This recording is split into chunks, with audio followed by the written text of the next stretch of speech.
మాయాస్వరూపిణిగా ఈ సమస్త విశ్వమును అందులోని సమస్త చరాచర జీవులను సమ్మోహనపరుస్తున్న జగన్మాత లలితాంబికను వివరించి దివ్య స్తోత్రరాజమైన శ్రీ లలితా త్రిశతి నామార్థములు 45వ భాగము. సర్వ విమోహిని జగన్మాత లలితా మహాత్రిపుర సుందరి మహామాయా స్వరూపిణి సమస్త జనులను మోహమునకు గురి చేయునది సర్వవిమోహిని. అసలు ఒక విధముగా ఉన్న దానిని మరొక విధముగా ఉన్నట్లు భ్రమింపచేయునది ఆ తల్లి. గీతాచార్యుడైన శ్రీకృష్ణ భగవానుడు భగవద్గీతలోని 5వ అధ్యాయమైన కర్మ సన్యాస యోగములోని 15వ శ్లోకములో ఈ విధముగా వివరించారు. నాదత్తే కస్యచిత్ పాపం నచైవ సుకృతం విభుః అజ్ఞానేనావృతం జ్ఞానం తేన ముహ్యంతి జంతవః. సర్వాంతర్యామి సర్వసాక్షి పరబ్రహ్మస్వరూపుడైన భగవంతునికి జీవుల యొక్క పాప పుణ్యములతో ఎటువంటి సంబంధము ఉండదు. భగవంతుడు ప్రతి జీవికి కూడా కర్మలను ఆచరించే శక్తిని ప్రసాదిస్తాడు. వారు ఎటువంటి కర్మలను ఆచరించాలి అన్న విషయములో ఆయన ప్రమేయము ఉండదు. జీవులు అజ్ఞానము అవివేకములచే కప్పబడిపోవుటచే వారు మాయామోహితులై భ్రమలకు గురి అవుతున్నారు. తమ సాధనచే జగన్మాత కృపచే జ్ఞానమును పొంది ఆ మాయ నుండి బయటపడిన వారు సత్కర్మలను ఆచరిస్తారు. ఆ మాయలో కూరుకుపోయిన వారు దుష్కర్మలను ఆచరిస్తూనే ఉంటారు. ఆ తల్లి యొక్క కర్తవ్యము జీవులు ఆచరించిన కర్మ ఫలములను అనుసరించి వారికి ఫలితములను ప్రసాదిస్తుండడమే. ఇదే సర్వవిమోహిని అని లలితా త్రిశతి కీర్తించిన జగన్మాత. జగన్మాత లలితా మహాత్రిపుర సుందరి ప్రతి జీవికి కూడా జ్ఞానమును ప్రసాదించింది. అయితే ఆ తల్లి ఒక నియంతలాగా నీవు కేవలము సత్కర్మాచరణమునే ఆచరించాలి అన్న నిబంధనలు పెట్టలేదు. జీవులకు వారు ఆచరించవలసిన కర్మల విషయములో స్వతంత్రతను ఇచ్చింది. జగన్మాత సర్వమును మోహింపచేస్తున్నట్లు కనిపించిన జీవుడు అజ్ఞానమునకు గురై తనను తానే మోహింపచేసుకొనుచున్నాడు. ఈ విధముగా అజ్ఞానమునకు గురై తమ తప్పులకు భగవంతుడిని బాధ్యుడిని చేస్తున్నారు.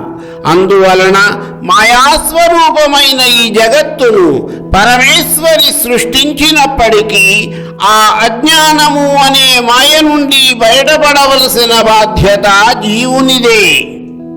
సర్వాధార అనేక కోట్ల బ్రహ్మాండములను గ్రహములు నక్షత్రములు పాలపుంతలతో కూడిన ఖగోళ విశ్వమును సృష్టించిన పరమేశ్వరి లలితాంబిక అవన్నీ కూడా ఎటువంటి అవరోధములు లేకుండా సక్రమముగా సంచరించుటలో వాటికి ఆధారముగా ఉండుటచే శ్రీ లలితా త్రిశతి స్తోత్రము పరమేశ్వరిని సర్వాధార అన్న నామముచే కీర్తించినది.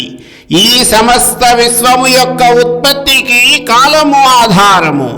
ఆ కాలము దైవాధీనమై అనగా సర్వాధారమై ఉన్నది. సమస్త ప్రాణుల యొక్క సృష్టి స్థితి లయములు పరమాత్మపైనే ఆధారపడి ఉన్నాయి. ప్రతి కల్పము యొక్క ప్రారంభములో ఈ విశ్వము సృష్టించబడుతుంది. కల్పాంతములో తిరిగి సమస్త విశ్వము జగన్మాతలో లీనమైపోతుంది.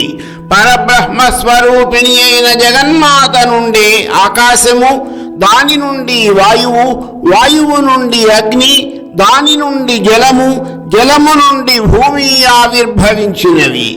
ఏ విధముగా ఒక బండి చక్రము ఇరుసును ఆధారముగా చేసుకుని తిరుగుతుంటుందో అదే విధముగా పంచభూతములతో నిండి ఉన్న ఈ సమస్త విశ్వము కూడా పరమేశ్వరిని ఆధారముగా చేసుకుని సంచరిస్తున్నందువలనని శ్రీ లలితా త్రిశతి స్తోత్రము పరమేశ్వరిని సర్వాధార అన్న నామముతో కీర్తించింది. ఈ విషయమునే జగద్గురువైన శ్రీకృష్ణ పరమాత్మ భగవద్గీతలోని 11వ అధ్యాయమైన విశ్వరూప దర్శన యోగములోని 32వ శ్లోకములో ఈ విధముగా వివరించారు. కాలోస్మి లోకక్షయకృత్ ప్రవృద్ధో లోకాన్ సమాహర్తుమిహ ప్రవృత్తః ఋతేపి త్వాం న భవిష్యంతి సర్వే ఏవ స్థితాః ప్రత్యనీకేషు యోధాః. అర్జున, నేనే కాలస్వరూపుడను, సమస్త లోకములను సర్వనాశనము చేసే మూల కారణమును. నీ యొక్క ప్రమేయం లేకపోయినా ఎదుటి పక్షంలో నిలిచి ఉన్న యోధులు ఎవ్వరూ మిగలరు, అందరూ నశిస్తారు. తనను శక్తివంతమైన కాలస్వరూపునిగా, సర్వమునకు ఆధారభూతముగా పరమాత్మ వివరిస్తున్నారు. సర్వగత జగన్మాత లలితా మహాత్రిపుర సుందరి సర్వమును పొందునది.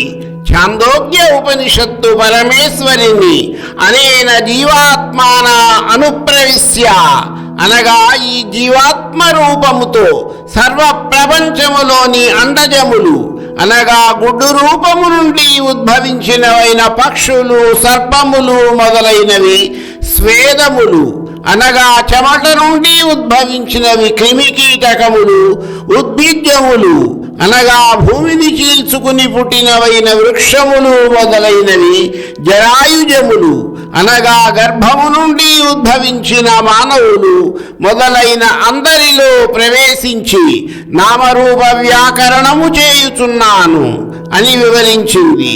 అందువలన జగన్మాత లలితాంబిక సర్వగత. ఈ విషయమునే గీతాచార్యుడైన శ్రీకృష్ణ పరమాత్మ భగవద్గీతలోని 10వ అధ్యాయమైన విభూతి యోగములోని 39వ శ్లోకములో ఈ విధముగా వివరించారు.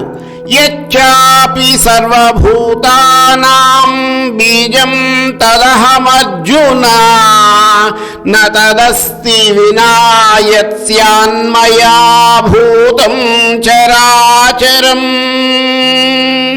అర్జున, సర్వ ప్రాణుల ఉత్పత్తికి మూల కారణమైన బీజమును నేనే. ఏలనగా నేను లేని చరాచర ప్రాణి ఏదీ కూడా లేదు. ఈ సమస్త విశ్వంలోని అణువులోనూ నిండి ఉన్నది నేనే. ఈ విధముగా ఈ విశ్వములో సకల చరాచర జీవులలోనూ స్థావర జంగమాత్మకములలోనూ నుండి ఉన్న పరమేశ్వరిని శ్రీ లలితా త్రిశతి స్తోత్రము సర్వగత అన్న నామముచే కీర్తించినది. మరికొన్ని నామార్థముల వివరణ నా తరువాతి భాగములో.